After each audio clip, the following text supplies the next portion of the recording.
wabarakatuh. Waalaikumsalam warahmatullahi wabarakatuh. Sebelum pembelajaran kita mulai, mari kita berdoa terlebih dahulu. Berdoa mulai. Bismillahirrahmanirrahim. Allahumma arinal haqqa haqqa warzuqna ittaba'ahu wa arinal batila batilan warzuqna ijtinaba. Amin ya rabbal alamin.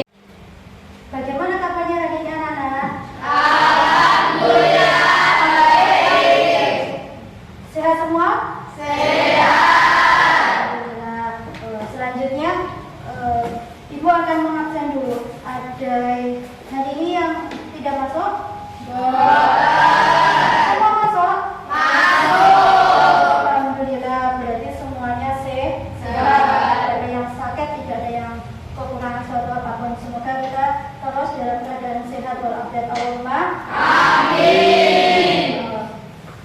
Saya lihat juga ruangnya alhamdulillah bersih semua, bersih juga rapi.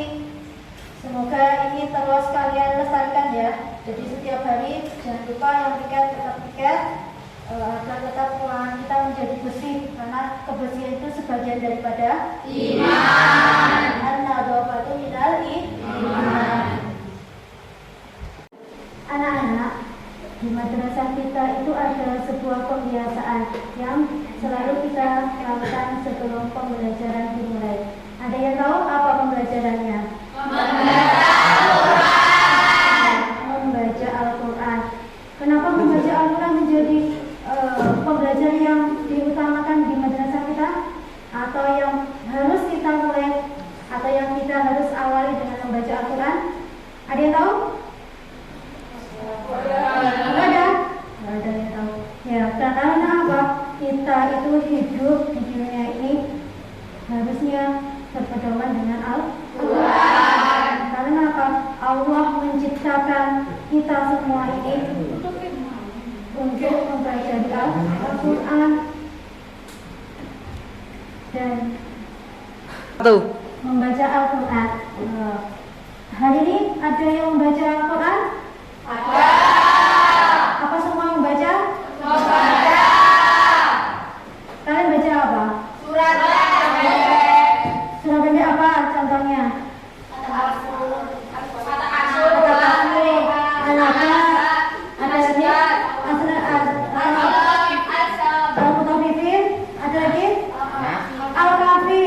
Ada yang Al-Kahfi, subhanallah. Kenapa Al-Kahfi yang saya prioritaskan atau yang saya bahas hari ini? Karena apalagi hari ini hari Jumat. Hari Jumat itu kalau barang siapa yang membaca surat Al-Kahfi di hari Jumat pada pagi hari atau sudah sholat subuh, itu hikmahnya nanti ketika akan menjadi cahaya penerang ketika nanti di hari kiamat. Jangan lupa ketika setiap kita ketika di pagi hari kita selalu membaca surat Al-Kahfi, apalagi dilakukan pada hari Jumat. Itu ya. Ya. Selanjutnya kita pada hari ini akan mempelajari tentang sebagai mukjizat Allah. Kemarin kita sudah mempelajari tentang sejarah turunnya Al-Quran dan hakikat Al-Quran. Jadi sekarang kita mempelajari keistimewaan Al-Quran sebagai mukjizat Allah dan anak-anak, untuk meningkatkan rasa cinta kepada tanah air, marilah kita menyanyikan Indonesia Raya. Silakan berdiri.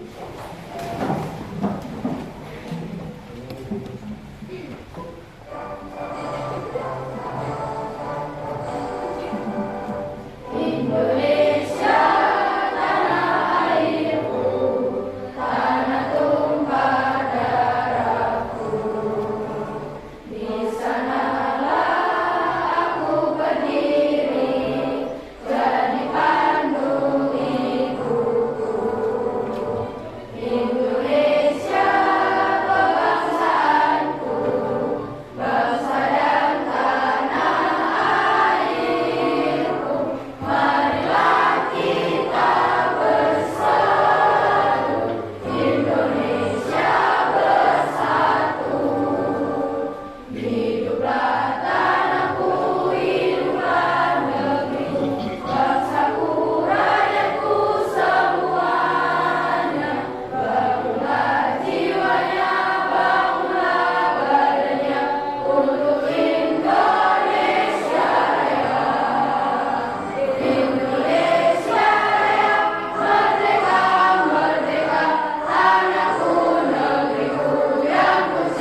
kita sebagai muslim harusnya berpedoman kepada Al-Quran. Kita hidup di dunia ini harus berpedoman Al-Quran sampai dengan kita meninggal dunia pun, karena semuanya sudah dicatat, sudah ditulis oleh Allah di dalam Al-Quran itu. Dan bahkan sebelum kita mati pun sebelum kita diciptakan di dunia pun, kita perjalanan hidup kita itu sudah dicatat oleh Allah di Lauhul Mahfuz. Bahkan sebelum bumi ini diciptakan, arah kita, oh misalnya si Dava itu nanti menjadi anaknya Pak Imam, terus si Chelsea menjadi anaknya Bu Dewi. Nah, itu sudah dicatat di Lauhul Mahfuz sebelum kita itu ada, bahkan sebelum dunia ini diciptakan oleh Allah. Itu juga dicatat perjalanan hidup kita selama mulai dari kita belum ada, mulai dari mani, bahkan dari kita masih ada di dalam kandungan, itu ada ceritanya atau perjalanan hidup kita di dalam Al-Quran. Seperti itu, maka kita sangat perlu dan penting sekali untuk mempelajari itu. Anak-anak, kegiatan pembelajaran hari ini dipandu dengan LKPD yang meliputi kegiatan membaca, melihat video secara individu, kegiatan bertanya secara individu, kegiatan diskusi kelompok, kegiatan mengolah data, hasil dari diskusi, dan yang terakhir adalah kegiatan mempresentasikan oleh ketua kelompok. Jadi kita nanti membuat kelompok dan ketua kelompoknya nanti yang mempresentasikannya di depan kelas. Dari itu silakan keluarkan HP kalian. Di sana sudah Ibu kirimkan link, silakan dibuka dan di videonya ditonton. Kalau bukunya silakan dibaca atau dipelajari. Ya sudah dibuka linknya, lihat yang membaca, lihat halaman 15. Terus videonya silakan dilihat juga.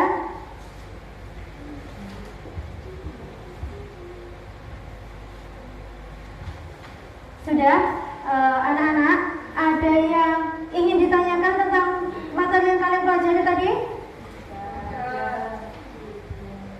Nggak ada. Nggak ada semua? Tanya. Indikator yang kita harapkan atau yang kita capai dalam kompetensi ini pada hari ini, yaitu kalian dapat menguraikan keistimewaan Al-Quran sebagai mukjizat. Yang kedua, kalian dapat menyimpulkan hikmah diturunkannya Al-Quran. Yang ketiga, kalian dapat menentukan contoh bukti keistimewaan Al-Quran. Sedangkan tujuan pembelajarannya yaitu setelah kalian menyimak video bukti kebenaran Al-Quran, kalian mampu menguraikan keistimewaan Al-Quran sebagai mukjizat dengan tepat dan benar. Yang selanjutnya, setelah kalian mencermati Al-Quran kebenaran, kalian mampu menyimpulkan hikmah diturunkannya Al-Quran dengan baik dan benar. Yang ketiga, setelah kalian melihat video tentang bukti kebenaran Al-Quran, kalian mampu menentukan contoh bukti keistimewaan Al-Quran dengan baik dan benar. Tujuan pembelajaran hari ini yang pertama adalah setelah kalian menyimak video bukti kebenaran Al-Quran, kalian mampu menguraikan keistimewaan Al-Quran sebagai mukjizat dengan tepat dan benar. Yang kedua, setelah kalian mencermati Al-Quran, kalian mampu menyimpulkan hikmah diturunkannya Al-Quran dengan baik dan benar. Setelah itu, yang ketiga, setelah kalian melihat video tentang bukti kebenaran Al-Quran, kalian mampu menentukan contoh bukti keistimewaan Al-Quran dengan baik dan benar. Sedangkan indikator yang ingin dicapai hari ini, kalian dapat menyimpulkan hikmah, kalian dapat menguraikan keistimewaan Al-Quran sebagai mukjizat, Yang kedua, kalian dapat menyimpulkan hikmah diturunkannya Al-Quran. Yang ketiga, kalian dapat menentukan bukti contoh keistimewaan Al-Quran.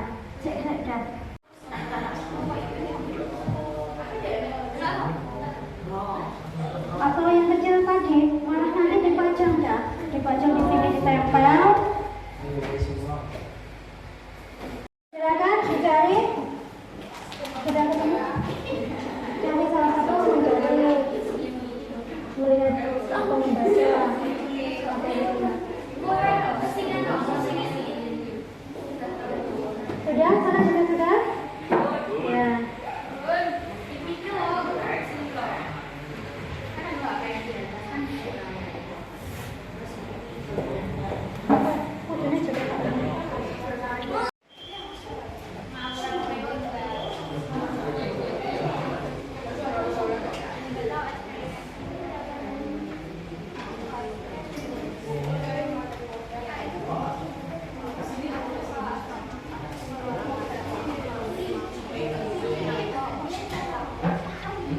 Keistimewaan anak-anak, setelah kalian melihat video dan membaca materi yang ada di link tadi, di benak kalian muncul nggak pertanyaan apa tentang yang kalian baca tadi? Apa? Coba. Apa hikmah Al-Quran? Apa hikmah Al-Quran? Ya, betul. Ada lagi? Keistimewaan Al-Quran sebagai mukjizat Allah itu apa saja? Boleh. Ada lagi? Apa yang perlu ditanyakan dari materi tadi? Kelebihan kitab suci Al-Quran itu apa saja? Oh, yang kelebihan kitab suci Al-Quran itu apa saja? Boleh. Ada lagi? Siapa lagi? Kapan turunnya kitab Al-Quran? Kapan turunnya kitab Al-Quran? Ada lagi? Ya. Untuk menjawab semua pertanyaan-pertanyaan dari teman-teman kalian, saya mengharapkan kalian membuat kelompok. Jadi, kalian membuat kelompok untuk mencari jawaban-jawaban dari teman-teman kalian. Yang bisa saya simpulkan, pertanyaan yang bisa diambil untuk hari ini tentang apa keistimewaan Al-Quran sebagai mukjizat Allah, mukjizat Nabi Muhammad. Silahkan membuat kelompok.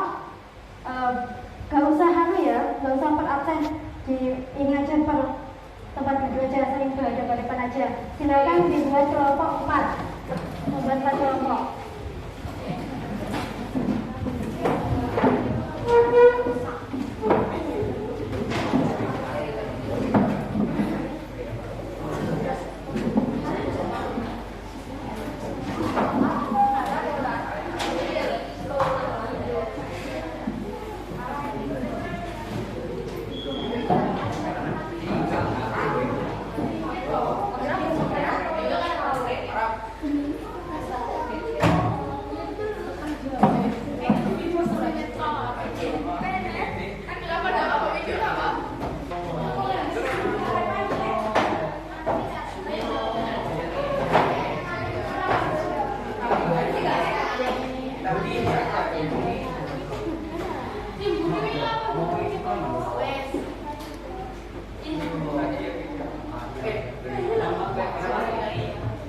Satu. Ya, karena sudah terbagi, sudah membuat kelompok masing-masing, silahkan menentukan ketua kelompoknya. Yang kedua, menentukan sekretarisnya. Ya, sambil saya kasih LKPD-nya, silahkan bisa diisi di sini dan mencari jawaban dari link yang sudah saya beri tadi.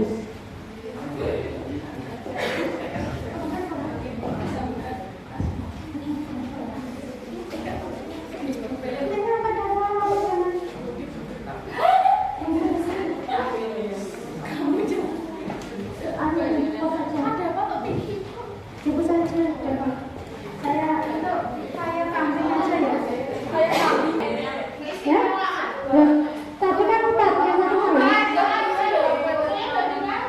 Enggak kecil.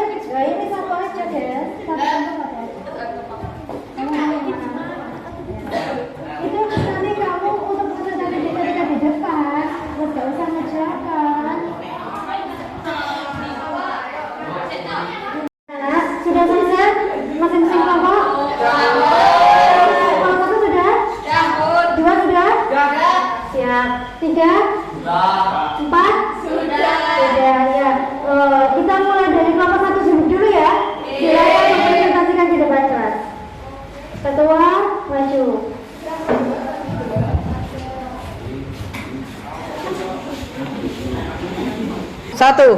Assalamualaikum warahmatullahi wabarakatuh. Waalaikumsalam warahmatullahi wabarakatuh. Teman-teman, saya di sini akan menyampaikan hasil diskusi dari kelompok 1, yaitu keistimewaan Al-Quran sebagai mukjizat. Pada waktu pemikiran manusia masih sederhana, Allah SWT menurunkan kitab suci yang sederhana pula, sehingga dengan demikian manusia dapat mengikuti petunjuk-petunjuk yang ada di dalam kitab suci tersebut. Namun setelah pemikiran manusia berkembang lebih maju, Allah SWT menurunkan kitab suci yang sempurna, yaitu Al-Quran. Seperti diketahui, seringkali Al-Quran turun secara spontan. Al-Quran dikatakan sebagai penyempurna karena memiliki kelebihan dari kitab suci sebelumnya. Kelebihan kitab suci Al-Quran daripada kitab suci yang lain adalah sebagai berikut. 1. Segi keaslian Al-Quran. Selama 14 abad lebih, kitab suci Al-Quran tidak mengalami perubahan sedikitpun, baik tulisan maupun isi kandungannya. 2. Segi isi kandungan Al-Quran. Salah satu kelebihan ajaran Al-Quran dibandingkan dengan kitab suci yang lainnya adalah isi kandungannya lengkap, menjawab seluruh problematika kehidupan manusia di berbagai tempat dan zaman. Teman-teman semua ada yang mau bertanya? Ya. Kedudukan Al-Quran terhadap kitab-kitab lain adalah Membenarkan isi kitab sebelumnya, yakni Taurat, Zabur, dan Injil, dan menjadi batu ujian. Maksudnya, apabila yang tersebut di dalam kitab-kitab yang terdahulu sesuai dengan Al-Quran, ia adalah benar. Ya, sudah puas dari jawabannya? Ada kelompok lain yang ingin bertanya? Sudah jelas? Ya, bisa diakhiri. Terus kelompok berikutnya siap maju, kelompok 2 ya. Ya, siap, bagus. Sekian presentasi dari kelompok saya. Wassalamualaikum warahmatullahi wabarakatuh. Waalaikumsalam warahmatullahi wabarakatuh.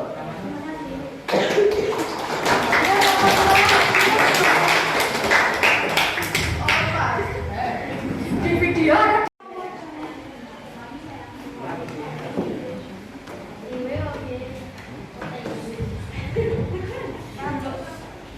Kelompok 2 ingin menyampaikan tentang hikmah diturunkannya Al-Quran.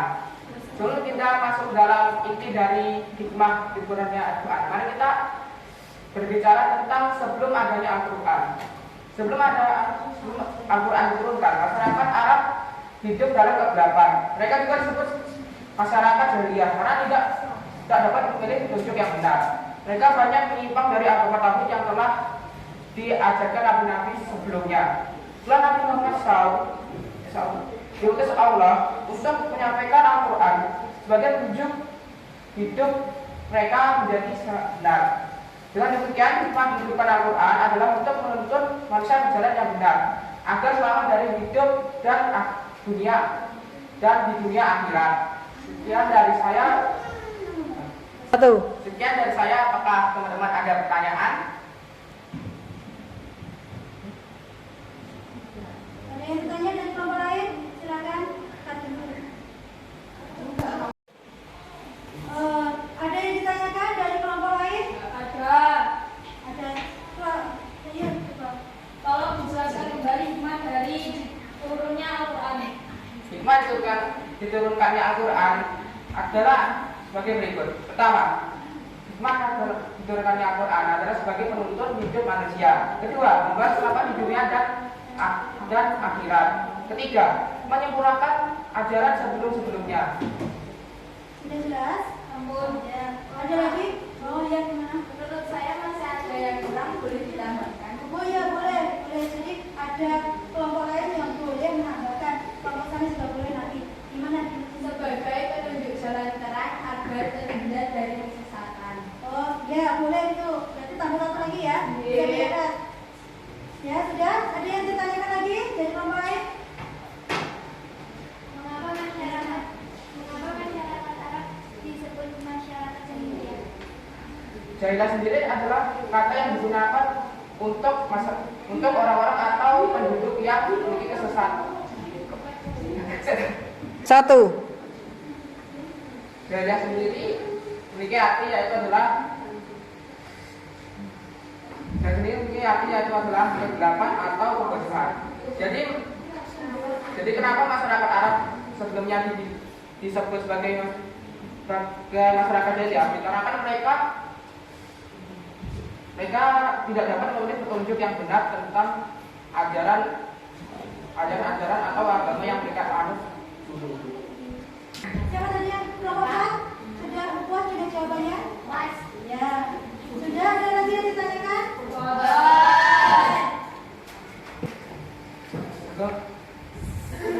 Sekian dari kelompok kami. Bila ada kurang atau lebihnya kami mohon maaf. Assalamualaikum warahmatullahi wabarakatuh. Waalaikumsalam warahmatullahi wabarakatuh.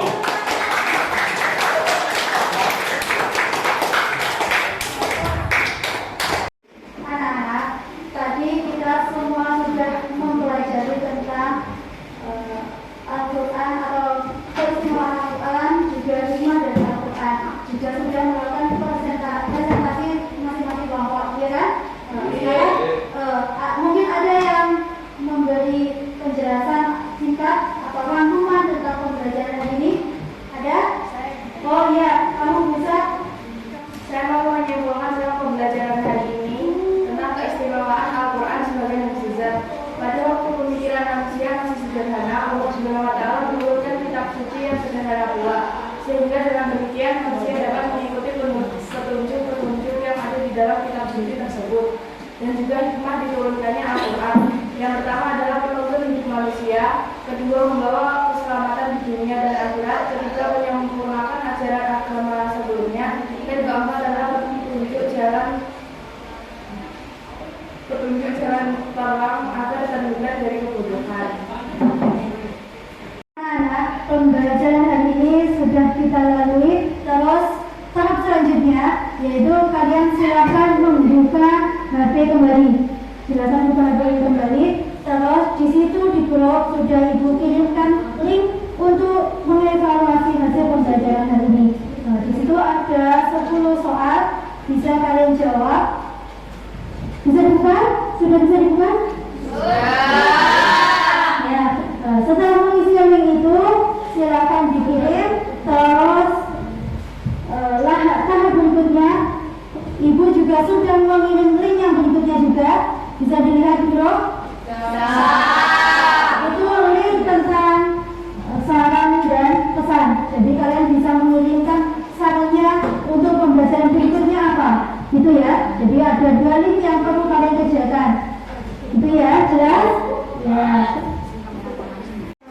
Ditambah satu lagi linknya, Ibu nanti lupa. Jadi yang ketiga, link yang ketiga yang baru saja Ibu kirim itu untuk PR. Tugas kalian membaca kembali, ada di situ ada buku bacaan, silakan dibaca halaman 20. Itu ya. Tadi jangan lupa apa lagi? Apa tadi? Yang pertama, membuka link yang pertama yang baru saja Ibu kirim itu untuk mengevaluasi. Di sana ada 10 soal bisa kalian kerjakan. Terus link yang kedua itu tentang saran dan pesan. Link yang ketiga itu adalah untuk tugas di rumah. Jadi nanti bisa dikerjakan di rumah yang link yang ketiga. Gitu ya?